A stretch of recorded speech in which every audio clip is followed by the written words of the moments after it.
Ingram Smith, Bud Elliott, back again for another episode of the Nolecast.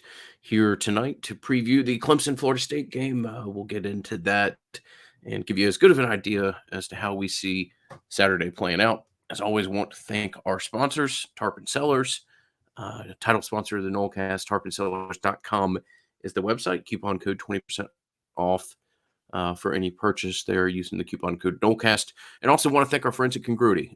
Talked to Matt Lewis yesterday, Bud. Have some exciting news to announce in the next couple episodes as far as another big Nolecast listener, bringing his group and organization over to Congruity. And that's one that they've been working on for a while. So again, Matt Lewis, fantastic addition for us. Would be great to listen. Great to have a phone call, give him 5 minutes, figure out whether or not it's a good fit for you. So with that, we'll jump into the Clemson preview. Yeah, man, let's go ahead and do this thing. Clemson comes in undefeated.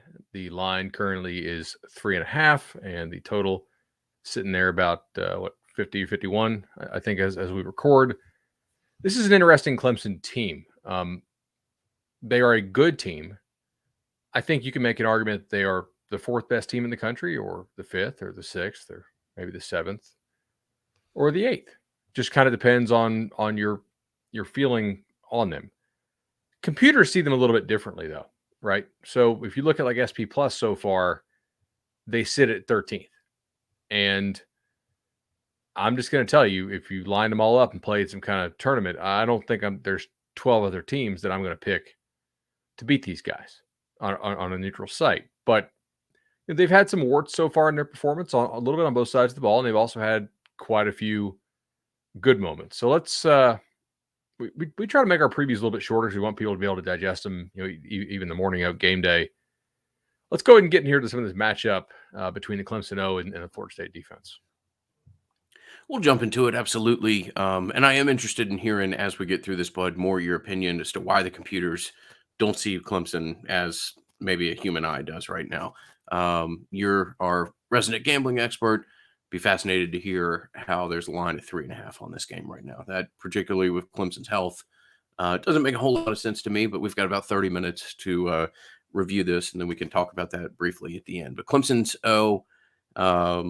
when Florida State is on defense, is where we'll start the conversation, and the conversation probably needs to start at the quarterback. I mean, I've watched almost every snap that DJU's taken this year.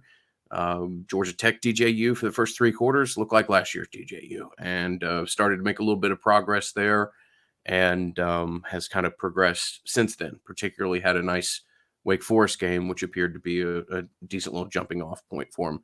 Leads the nation in big time throws per PFF. And I was listening to you yesterday, and I believe you threw out a stat that he's thrown like the third least likely to be intercepted balls in the country or something like that at this point in time. So kid's made a significant jump.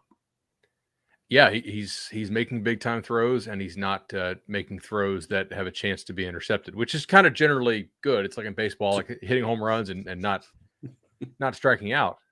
It's really kind of a remarkable change. He seems much more comfortable in their offense, and he actually threw the ball well in that opener against Georgia Tech. They just had 5 drops. I mean, if you look at his sort of drop adjusted accuracy, which we can do this with the Jordan too, by the way. If you look at all the drops you had against NC State, it's really pretty damn good. Like, he's played extremely well. He looks a lot closer to what he looked like in that limited sample against Notre Dame back during the COVID year, when Trevor was out with COVID, and then he had to come in and play and beat the Irish on the road. Looks a little bit closer to that guy that was the number 1 overall or number 2 overall recruit in the country. I mean, just quite frankly, this guy's playing really well.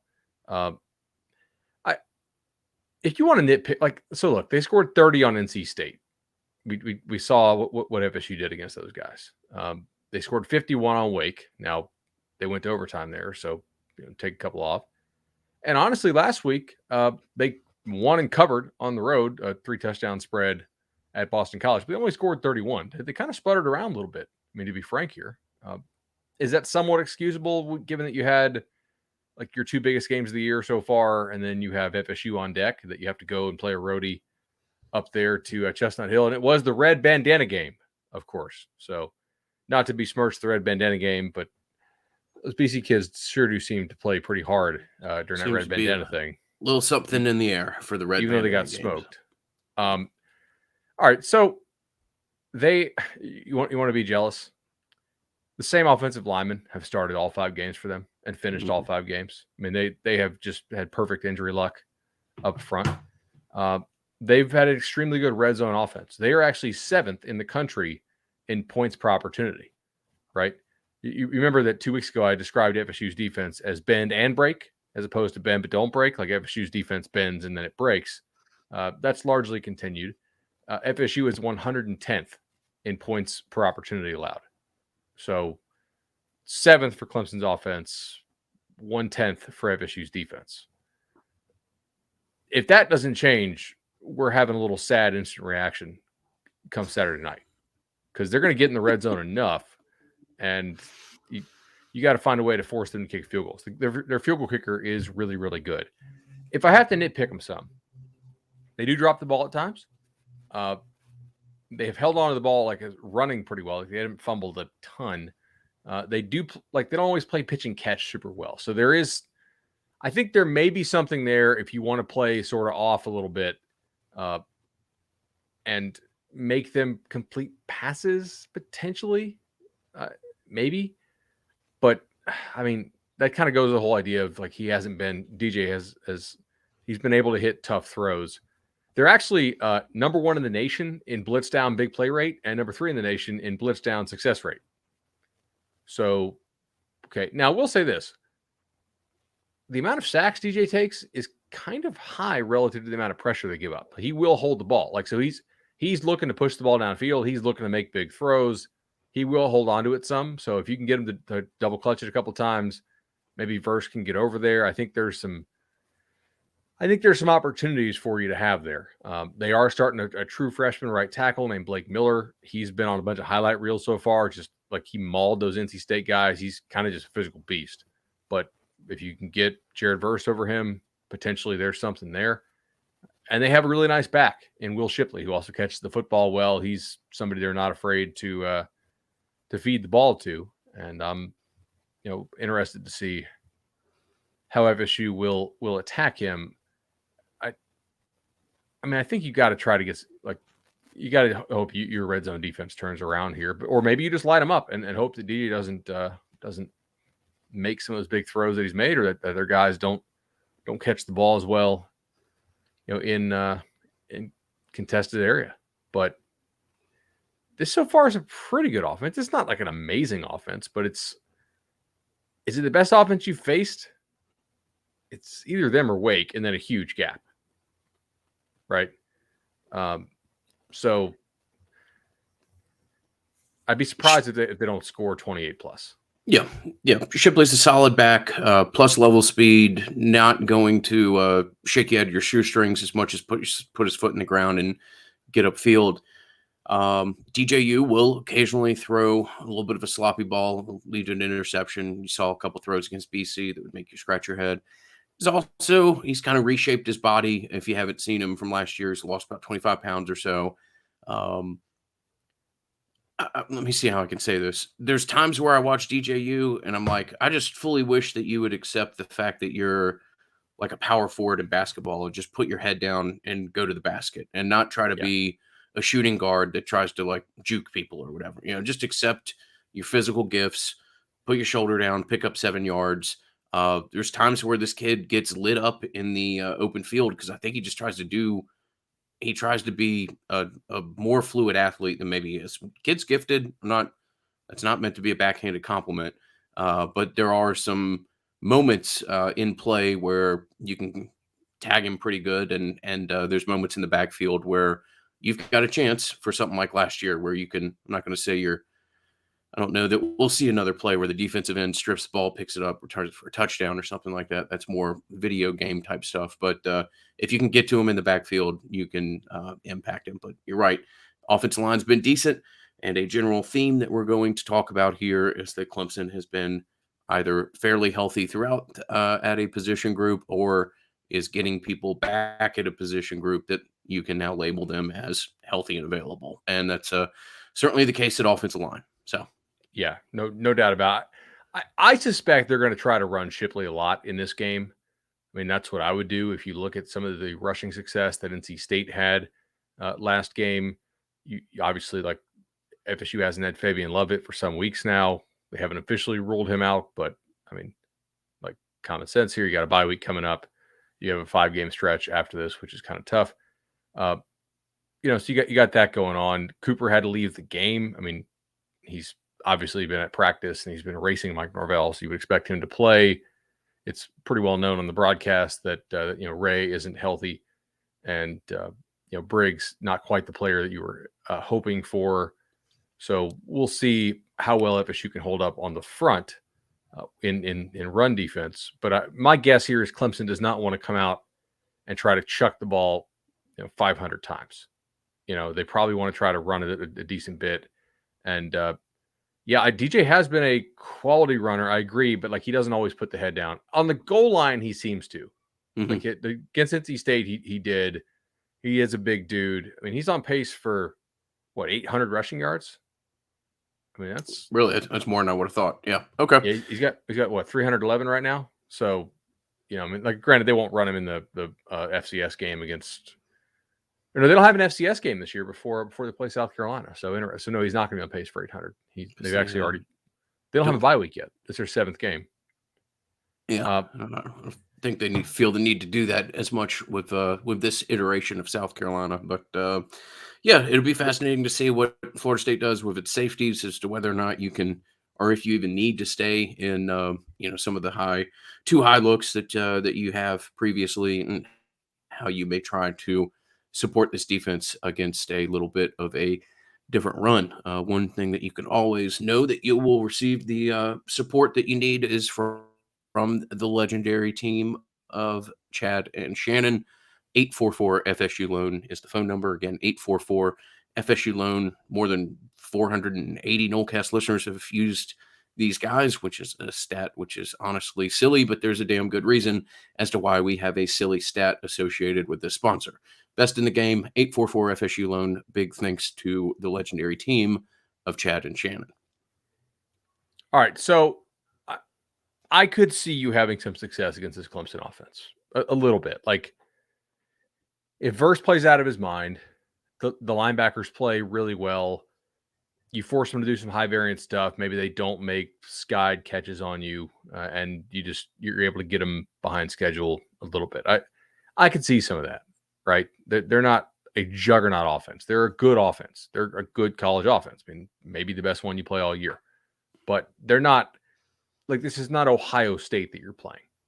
They're just good, not hey, Heisman winner type stuff. Most likely. I will say, if you do manage to get stops, they're 117th in punting efficiency. So if every time you force Clemson to punt, you may be picking up more win probability than you expect. They've been surprisingly bad at punting this year. Now they've only had 29 punts on the season, so that's what, 4.5 a game, 4.75. Still, we're trying to find potential weak spots here. They're not the Death Star. They might be pretty damn good. Let's talk about the other side of the ball, though, because this is where I'm a little bit more hesitant to believe that FSU can actually do a lot. Yeah, it felt to me like you just spent the 35 seconds previously to take us into what is the Death Star, if there was in this game, which is Clemson's defense, and particularly a Clemson defense that appears to have more or less everybody back healthy. So, all right. So, in Star Wars, if we're going to use the Death Star reference, when they shoot the missiles into the exhaust port and they blow up the Death Star, right? That's everybody, I assume, has seen Star Wars. No spoilers here. You may have missed your window to hit that exhaust port, and now you're sort of in this thing where you're flying around, and the bad guys in Star Wars, the Empire, are going to chase you down because the exhaust port's rotated away from you, and you got to wait till that whole thing rotates around again. That exhaust port, I think, was Clemson's defensive injuries. Now, they are a top 20 defense, even with the fact that they had been extremely banged up in the secondary. They were playing a linebacker at safety for a while. They were playing a bunch of true freshmen against Wake Forest at corner and safety, and they had to go out score people, and they were able to do so. But we have some bad news for FSU fans here. It does appear that they are getting everybody or almost everybody back. And that's like 5 important dudes. You want to kind of run this down on who they're going to have available just based on practice reports and whatnot this week? Sure, absolutely. So we'll linebacker more or less they're fine. So we're gonna move our focus to up front and then the secondary where they've particularly been dinged. Um, KJ Henry, Thomas, Brzee, Davis, Murphy, Rook, Mescal, pretty much everybody on that defensive line of note looks like they're available. Practice reports and had a chance to talk to David Hood up at Clemson. David's covered Clemson for 20 years and is as knowledgeable as possible. He's of the opinion that Venables comes back from his moped incident this week and that Mickens and Sheridan Jones will both be back. Mickens and Jones, I believe Mickens is a safety, Jones is a cornerback. Getting those 3 back in the secondary is very significant for them as well. Mukoba, I believe how you pronounce that kid's name, saw a decent amount of snaps last week, I believe, for you to extrapolate that he's 100% for this weekend. I would love to find some more third stringers. They're going to have to run out there because injury, and that can be kind of the idea as to how you're going to have success here. But I think the secondary come Saturday is going to be, if not 100% healthy, 85 to 90% healthy. And I don't know that some of the glaring injuries and depth chart penetration, if you want to use such a phrase, is going to be there as far as how far they have to fall back on second and third string options. Yeah, they had like 4 or 5 pass interference flags against Wake Forest, against true freshmen. And those guys are not going to be playing against you. So the fact that they managed to stay a top 20 like opponent adjusted defense is pretty nuts without those guys. But it does speak to the quality of the front that these dudes have. And I mean, here is one of my main concerns in this ball game. Xavier Thomas came back last week just to test it out. He apparently is only going to line up on one side because the foot feels better pushing off from the one side. But he had 6 snaps, 2 sacks, and 4 pressures. So luckily for FSU, that means that he will be going against Robert Scott and not Jazz Turnitin. Now, on the flip side, if they're lining him up over there, that means they're probably going to run Murphy against Jazz, and that's a huge mismatch. Basically, any of Clemson's defensive linemen is somewhere between a mismatch and a huge mismatch against Jazz. It just is. And like you didn't take Jazz to be a starter; you took him to be an emergency, and unfortunately, we are in a break glass situation. So that sucks. Thomas is really talented, as we noted. Brzee coming back is one of the best defensive linemen in the ACC. We'll see how healthy he looks. Davis, healthy enough to go and make an impact, is again a really nice player for them. Rookie would probably be FSU's best interior defensive lineman if he was on their team, and he's a backup for Clemson. Mascall is not a bad option for them. So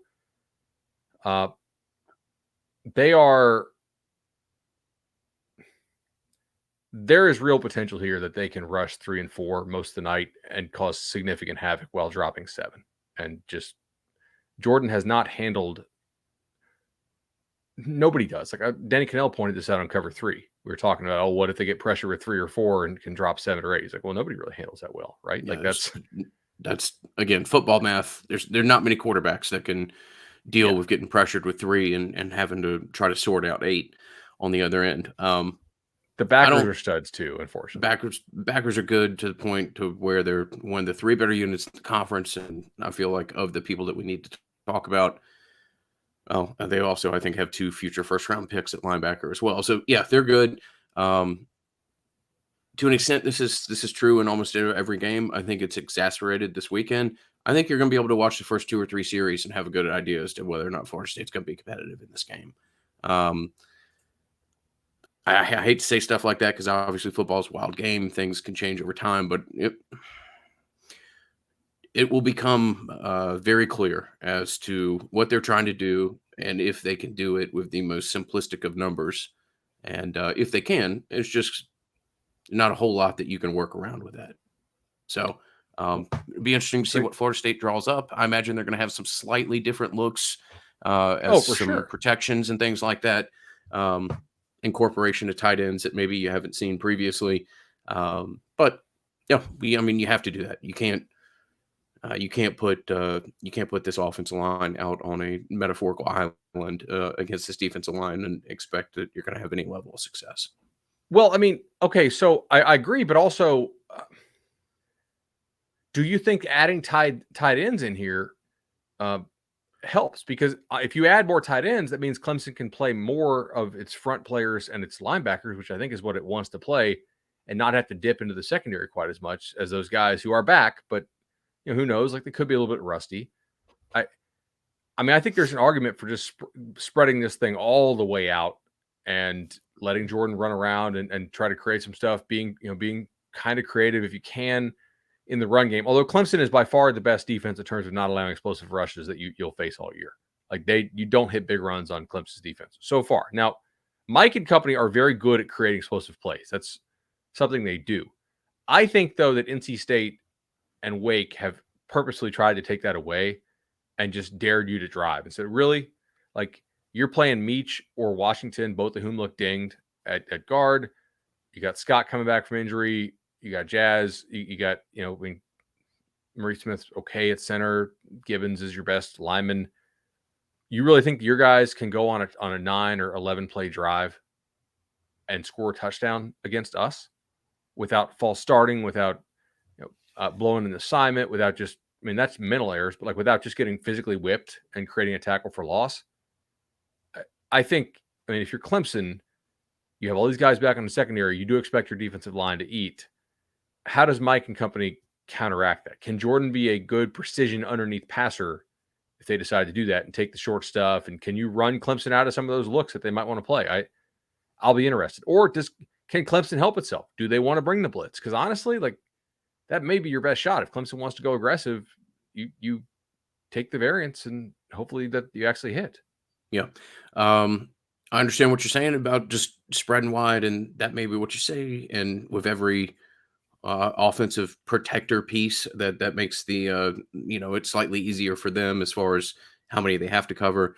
I do think you'll see, if not tight ends, people that look an awful lot like H backs used selectively to try to provide some support and to provide some support that a defensive line can't immediately recognize where it's going to come from in some situations, how it's deployed. So um, it's an incredible challenge. Clemson's defense is very good.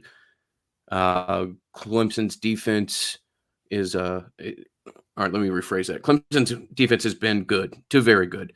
Clemson's defense is probably going to be as healthy and as similar to the unit that people projected coming out this year as any game in this one. So maybe we're just making too much of this. Maybe there's a couple guys with injuries that are getting back that aren't fully 100% Yeah. full speed. Maybe there's some success there. Just because everybody comes back doesn't mean that they're mentally ready. We'll see. But on paper, I have a hard time finding a whole lot of success for Florida State's offense on Saturday night. I would agree with that. I mean, like I do think Mike is a good offensive coach, and I think they're trying to make chicken salad here, given what you have right now. Um, you're gonna need receivers to catch the balls, right? Like Johnny Wilson's track record over the course of his career, the bigger sample set is that he drops balls. You're gonna need him to play like the one game he's played where he caught everything and looked good, right? Not the majority of his career. You're gonna need Pittman to be in that sort of upper tier of what he can do. You're going to need like Jakai or somebody to hit an explosive play. Maybe one of these young kids who's pretty quick can give you something. How do you find a way to use Benson that maximizes his strengths while minimizing his weaknesses? And by weaknesses, I mean Benson is not a guy who's real good with people around his feet. He likes to build momentum, and that's just kind of how runners built like him do. It's not a personal preference. He can't change it. It's just his skill set and body type. How does he run if you got guys around his feet? How do him and Toafili pass protect? We got good news on Trayshawn Ward that he's not going to be like out for an extended period of time, allegedly. So that's encouraging, right? But he was still in a sling on the sideline, so it's not real great news. I don't know, man. I think that you can score some points on Clemson. You will probably need Jordan to make some really special individual plays, and for Clemson's DBs to be back but not like back in form. Yep. And this is a conversation that's outside of just Florida State's offense, Clemson defense. I think if you're going to win this game, you're going to have to score a non-traditional touchdown or have Oh, 100%. scoring opportunities set up via that. So you're going to need a pick six. You're going to need a drop punt. You're going to need something to where Clemson contributes probably 10 points to your efforts, maybe more. Yeah. So Saturday night environment, fun time. Crazy things happen in college football. Crowd can certainly have an impact. And you're just gonna have to start to see some of that. And if you do, then yeah, maybe maybe we all look at each other at halftime and it's 13-6 Florida State or something like that, and you think, well, this offense is struggling. DJU's looked a little bit more like last year's DJU. Yeah, we got a chance at this. We got a real chance at this, and it'll be interesting to see for me, Bud, as to if you change your game plan with Jordan at all as the game develops. Like, okay, if it's the third quarter and we're 8 minutes in the third quarter and you got a legitimate chance to win this thing, I'm fine running Jordan, not damn near every play or something like that, but dig into the design Jordan run as much as possible. Cut it loose for 25 minutes of gameplay, see where you can get through, and you got next week's bye week to lean on. And it will just be interesting as to where Florida State finds itself in kind of the midway point in this game, and if it can really kind of empty the clip, as we've said, with the idea that you get 13 days till you have to play Georgia Tech. So That makes sense. I mean, so last year, right, you had 240 yards total. 75 yards came on that play to a Philly down the sideline, right, where he makes an amazing catch, and then literally, like, as they're tussling, like, he rolls over on the defender and isn't down and gets up and runs the rest of the way. And Jermaine turned the sliders down to easy, and yes, and acted like a video game player. So, yeah, well, let's now, see if you got somebody like that. You were 4.3 yards a play with that crazy, I don't want to call it fluky, but crazy Toa Philly play. Without that, I mean, you were 3.2. Is Clemson's defense worse than it was last year? I think so. Yeah. But they've still been top 20 without these guys. What the unknowable is how much better are they with these dudes back? Certainly somewhat better, I would think. But maybe not all the way better. How much is your offense better? I think it is better, right? Maybe not as much as you'd hope due to the injuries, but I think it's better. All right, man. You want to shift our focus towards recruiting? We'll come back to the prediction. We're not leaving the game, but part of Saturday night is how many kids that you are bringing into town, and some really interesting names that have been added to list, even over the last 24 hours or so. But if we're talking about going to Tallahassee and having a great time, there's no better partner for us to talk about than the great people at Charlie Park. Friday night up there, Tallahassee's great, best rooftop bar. Really just kind of an oasis of sorts when you get up there. Incredible look over Cascade Park there. Wonderful cocktails. The old fashioned is brilliant. And Sunday morning is their grazing brunch that we cannot recommend highly enough. Do recommend recommendations in general for Charlie Park, whether it be Friday night, whether it be a Sunday brunch. That's more a place that you want to look into that. But fantastic place. One of Bud and I's stops that we always make in Tallahassee, at least always make over the last 3 years since it's been available to us. And it is something that we're very fortunate to be able to talk about. No doubt, man. Awesome place to hit up, and I know a lot of our listeners do.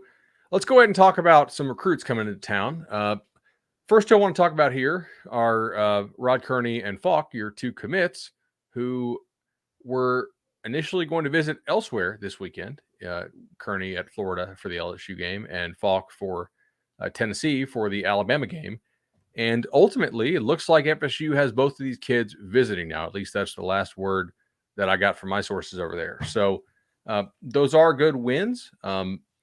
I think with Falk, FSU remains in a good position, but they know like that is a guy that they feel is good, maybe even a little bit better than his rating. And although he's keeps getting bumps, so that they know that they'll likely have battles down the stretch for him. But it is a good sign that they were able to fight off Tennessee, at least for this visit.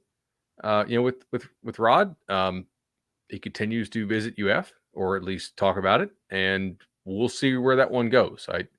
I think FSU is also making like they're not without backup plans there, or without, I don't even want to call them backup plans, without kind of 1A 1B type stuff there. They also bring in Blake Nicholson, linebacker, I believe is coming. At least I was told he was. That's obviously a big time guy to have come in again. Your best linebacker prospect you have committed, I think, by a lot, and somebody who will probably need to play early on in his career. So that's big. I know they're trying to get Lucas Simmons up. I haven't actually heard confirmation on that, but I assume that he will. I mean, he's an in-state kid. It should be a beautiful weekend in Tallahassee weather-wise. I know Hakeem is coming up. Lamont Green, I believe Goldie Lawrence from over here by me in Orlando is coming up as well. So as far as kids who are committed to them, that's actually a really, really pretty nice list. And I know they're looking to bring in, 2 big-time offensive linemen this weekend as well. And I saw Zach Blostein had a nice scoop this morning on one of these kids. So, I believe we're talking about Zachariah Owens, if I'm not mistaken. So Owens is a interesting name to discuss this week of all. Ironically enough, a kid that, as of last night was labeled a Clemson commit and now appears to be decommitted. Clemson has a little bit of a policy similar to Paul Johnson from like 5 or 10 years ago, if you guys remember that, where like if you're committed, you're not really visiting other places. So when you hear about a kid start to look at visits that's committed to Clemson, figuring that he's going to be decommitted in the near future is not all that large of an extrapolation, but a top 200 offensive lineman, a quality prospect. So it would be a really significant get up here out of Metro Atlanta area, South Side. Actually played high school ball with the Estes kid, if I recall correctly. I think he's a Eagles Landing Christian player. So McDonough, Georgia, which is just 20, 30 minutes south of Atlanta here for a perspective there, and a really talented kid that would be a significant get for Florida State. They're also looking to get DJ Chester in on campus this weekend, another offensive lineman from Georgia. So just another guy to watch there, big time kid as well. And just some other rumblings here. I know he's committed to Texas, but hey, Texas Iowa State this weekend. Maybe Cedric Baxter could slide on over this weekend. We'll have to see. That would be a big time get. One time FSU commit, long time ago. As I think I shared on this show, like we had asked him who he had committed to, and he didn't really remember the coaches who he committed to. So it's a long time ago. Safe to say, not tremendous bonds had been formed there by the time he had decommitted over a year ago. But 5-star type running back who's really damn good, and that'd be impressive. But a nice visitor list. Again, I think it is good that FSU's not going nuts in the high school circuit, even though it potentially could if it wanted to. I just think they're going to need to keep the momentum running and keep playing the portal game a little bit next year as well. So, yeah, man, exciting recruiting news. So let me see here. Very exciting recruiting news, and Cedric Baxter would be incredible. Ironically enough, to what you said, David Hood told me a very similar story about Dalvin Cook when he was committed to Clemson, that he interviewed him at one point and asked him what he thought about Clemson's running back coach and the relationship that he said. And Dalvin was like, I can't really remember Clemson's running back coach right now. And Hood promptly extrapolated that kid probably wasn't going to be signing with Clemson ultimately. And then Dalvin was kind enough to commit to Florida before ultimately coming to Florida State. And anytime the Nolecast can get a chance to talk about Dalvin Cook, we will do so. So that's a nice little walk down memory lane. I do recall being at the state title game after Dalvin and Central had beaten, I think it was Armwood that year. They played for a couple. And remember Joe Yearby too, his teammate? Mm-hmm. Pretty good high school back. But there was this one Florida writer, and he still works in the Florida space, not for us at 24/7. And he just kept asking Dalvin all these questions about Florida. And I felt like everybody else in the media scrum knew that this kid was not going to Florida. It wasn't happening. We all kind of knew what was going on. And we weren't sure if this guy either didn't know or just wanted to make sure he could file an expense report or something like that. So he went ahead and like kind of justify your existence, or if he was trying to troll Dalvin, or it was very odd. He's like, so how's your relationship with was it McElwain or no, it wasn't McElwain. It was had to be Muschamp back then, right? I would Yeah, think. I think. You're just probably a good 5 or 6 minutes in a row of UF questions. Like, does he not know? Like, I mean, guys, we've been talking about this in the press box for like 3 hours during this game. It was kind of wild. Anyway, prize picks. Prize picks, dog. Absolutely. So, as always, we'll remind you that coupon code NOLECAST will get you the initial deposit back match. So, deposit 50, get an additional 50. And also, want to, before we get to the Florida State specific numbers and some broader college football discussion, want to tell you guys about a free square that they're offering up to celebrate the beginning of NBA season, similar to a couple weeks ago where they offered you a 0.5 throwing yards for Tom Brady or something like that. You've got a 0.5 points for Steph Curry. And I believe that is for a game on Tuesday. So if you are a basketball fan and just somebody that's eager for the NBA to return back in our lives, whether it be for your personal enjoyment or sporting enjoyment, know that there is a free pick available out there, and something that's always nice to use to try to cobble together with a couple other picks that you feel comfortable about, and see if you can't grab one a little bit easier than you might be able to otherwise. Love it, man. So promo code NOLECAST gets your 100% deposit match bonus. A lot of you have already started doing this, and you guys tweet us your wins every week. And obviously, playing responsibly, but it is really fun to play. You just pick your favorite players or whoever you think will do well that weekend, whether they will have more or less than whatever the set number is, whether it's touchdowns or passing yards or what have you. Pick a couple of your favorite players and go more or less on them. And we have been killing it so far, so that is also good, right? Let's run through a That's couple helped. picks I have for this weekend, if you want to. Well, let's do the FSU ones first. For sure. Yeah. Let me pull these up. I had the Clemson ones. Look, there's nothing. Is there something that immediately jumps out to you here? But I mean, I like Jordan's fantasy score 16 and a half. That's not a whole lot to ask of somebody, particularly like if you don't think he's going to get sacked a ton. I think you can count on, Jordan picking you up 2 or 3 points with his legs. And then you're looking at, can he throw a touchdown? Can he get 150 yards throwing a touchdown?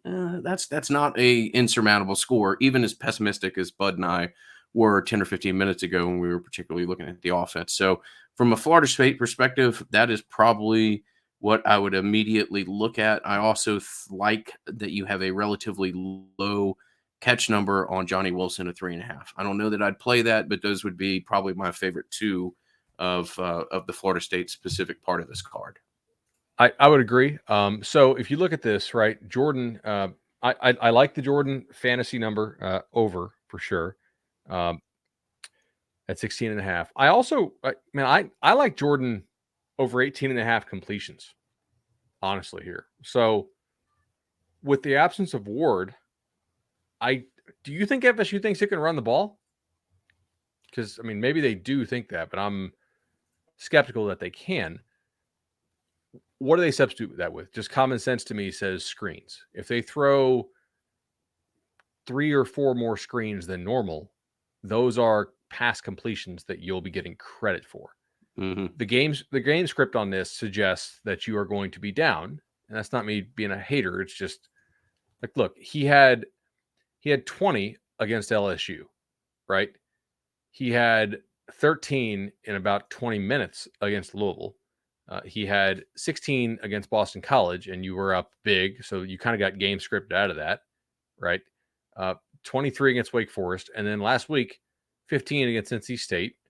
That's sort of the outlier. If this goes like NC State, then you lose this one. But if not, I think 18 and a half could be kind of cheap. I agree with you, though, on the fantasy points there, too. I mean, basically like 1 rushing touchdown or 2 passing touchdowns really gets you there with him. And I think this is also sort of, okay, if Ward's not in, Are they Bensoning more on the goal line? Are they throwing more down in the low red zone? What are you doing there?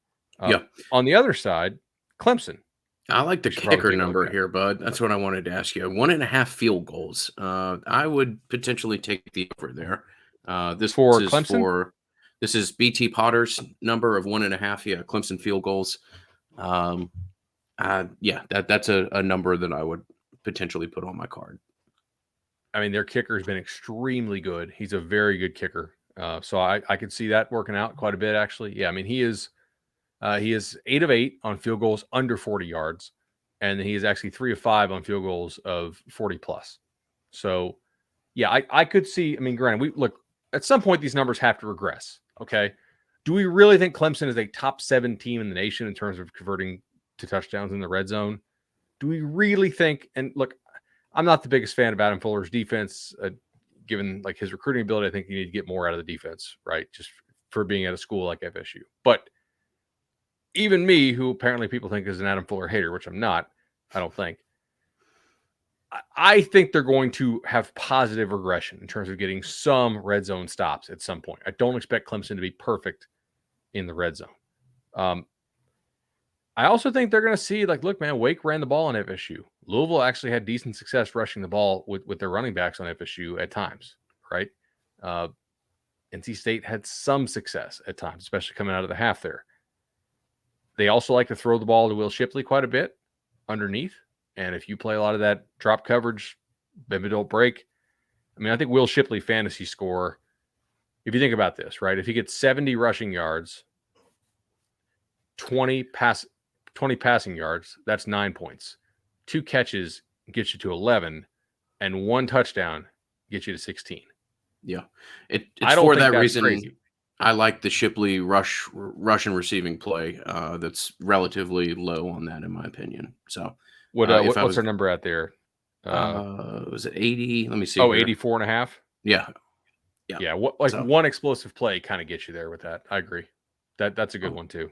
Let me see. I don't think I would take DG over 20 and a half completions. Like, he might get there, but maybe not. And his rushing yards seem like 50 and a half rushing yards for DJ. I don't know, man. Like, if you get 1 or 2 big sacks, that's tough. I don't think I would go. I might actually go under on those rushing yards from DJ. mhm. Even though, like, you have had some QBs run the ball on you this year, but not a ton. I mean, Daniels mostly scrambles. Cunningham is a different type of runner that DJ is. So, yeah. All right. Where do you want to You go got a now? couple national ticket plays. I've only Yeah, we got probably one should. that I looked at that I really enjoyed. Yeah. All right. So, I think Clifford over completion 16 and a half. I don't think Michigan's going to let you just run the ball over them. And Brenton Strange is Clifford's tight end, so over 3 Your catches. internet chopped for just a second there. Oh, apologies. You Okay. got me now? Will you All right. repeat your first one? Sure. So Yeah. Clifford over 16 and a half pass completions for Penn State. And I think you could pair that with his Mhm. tight end over 3, Brenton Strange. Let me see here. You could probably do Jackson Dart fantasy score over 19 for Ole Miss. I just think they'll be like, I think they can move the ball some on Auburn. I actually think this is a good one to pair. So Luke Grimm is a receiver for Kansas, and then Jason Bean is the Kansas backup quarterback. If you look at the targets of when Bean came into the game last week in relief of Jalen Daniels, like, he threw the ball to Lucas Grimm a ton. So Okay. it just seems like that's somebody he trusts, maybe from his work on scout team or whatever. So I would look at a couple of those. And man, I still think like there's some chance that like the Quinn Ewers and Worthy stuff is maybe underpriced by like a point or two. Mm-hmm. They're just too explosive, and I trust Sark to scheme guys open normally. If you're not familiar with a kid called Chevin Cordero out Oh, I'm very of familiar. yeah, I know you are, bud. And if our broader listenership Sorry. is a kid out of San Jose, as I've become Ingram of the Mountain West stay up till 2 o'clock in the morning conference, a player that I've been particularly impressed with. I would take a look at him. I like his fantasy score of 23.5. If you're not familiar with San Jose State's quarterback, which I certainly don't blame you, a kid that can get it done in the air and a kid that loves to keep on the zone read and grab you some points with his legs and is not shy about trying to get a touchdown next to his name using his legs either. 23.5, if you can get a quarterback to give you a rushing touchdown and 30 or 40 yards, that gets you there pretty quickly. So somebody that I'm looking at. We'll talk later on tonight and tomorrow and get you guys out the vaunted Nolecast tweet. Like I said last week, I think we went 8 for 9 or only It's put out 10 ridiculous. suggestions, but I think we had one on both cards. So that was a particularly good week for me, and it carried out throughout the rest of the weekend. So we'll hope for something similar. I ain't going to promise you that we're going to hit it 90%, but we do take this seriously, bounce some ideas off of each other, and try to give you guys a couple suggestions as to what you can build your card around. Thanks to all our sponsors for supporting us, of course. If you want to use that promo code Nolecast and get that 100% deposit match up to $100. All right, man, it's predictions time. I don't know. Like, I could see FSU winning, but I don't think it's going to happen. Yeah, I have a hard time as well. I just don't see where the points are going to come from, and if you can keep them low enough. I think something like Clemson 28, Florida State 21 is kind of where I am with this weekend. Oh, I have 34-23 as far as on my spreadsheet. I'll go like, I don't know, 31-21. More touchdowns than field goals, I guess, but like we do need Clemson's kid to kick 2 field goals. yeah, that's true. If we go there, it was just one that caught our eye, but yeah, absolutely. So we'll be back with an instant reaction. Hopefully, it is a surprising and victorious Winston reaction, but we'll be with you Saturday night one way or another. And thank you always for your support and allowing two guys to talk about Florida State football for 12 or 13 years. That's pretty awesome. But we'll keep doing it, and we'll keep doing it next time on Saturday and talk to you then. Appreciate it. See you, bye.